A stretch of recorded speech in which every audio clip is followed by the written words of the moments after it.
روزے کو چھوڑنا۔ حضرت ابو ہریرہ سے روایت ہے کہ رسول اللہ صلی اللہ علیہ وسلم نے فرمایا: من افطر یوما من رمضان من غیر رخصت ولا مرض لم يقض عنه صوم الدہر كله وان صامه۔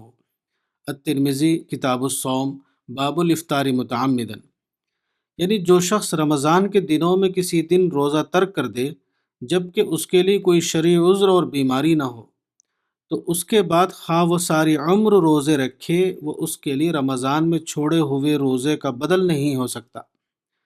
رمضان کے مہینے میں روزہ رکھنے کی اہمیت یہ ہے کہ خود اللہ تعالیٰ نے صراحت کے ساتھ اس کا حکم دیا ہے۔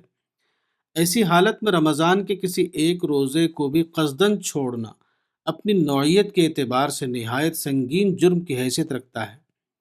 اس کے بعد آدمی اگر ساری عمر روزہ رکھے تو وہ اس کے اپنے فیصلے کے تحت ہوگا، نہ کہ براہ راست حکم خداوندی کی تعمیل میں، اور بلا شبہ کوئی بھی دوسرا عمل خدا کے حکم کی قصداً خلاف ورزی کی تلافی نہیں بن سکتا۔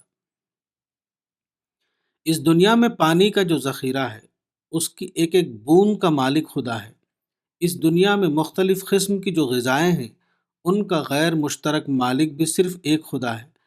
اس قسم کی تمام چیزیں جو دنیا میں موجود ہیں ان کو پیدا کرنے والا بھی خدا ہے، اور یہ بھی خداوند ذوالجلال ہی ہے جو یہ تمام چیزیں انسان کو عطا کرتا ہے۔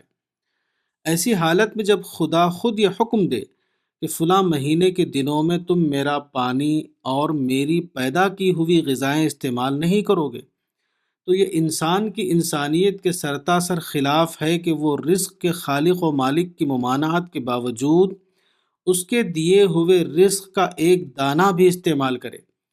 حکم خداوندی کی ایسی خلاف ورزی کے بعد انسان اپنے آپ کو اس دنیا میں بے جگہ بنا لیتا ہے۔ اس کے بعد وہ انسان کی سطح سے گر کر غیر انسان کی سطح پر آ جاتا ہے۔ کتاب صوم رمضان، مولانا وحید الدین خان، صفحہ نمبر 28۔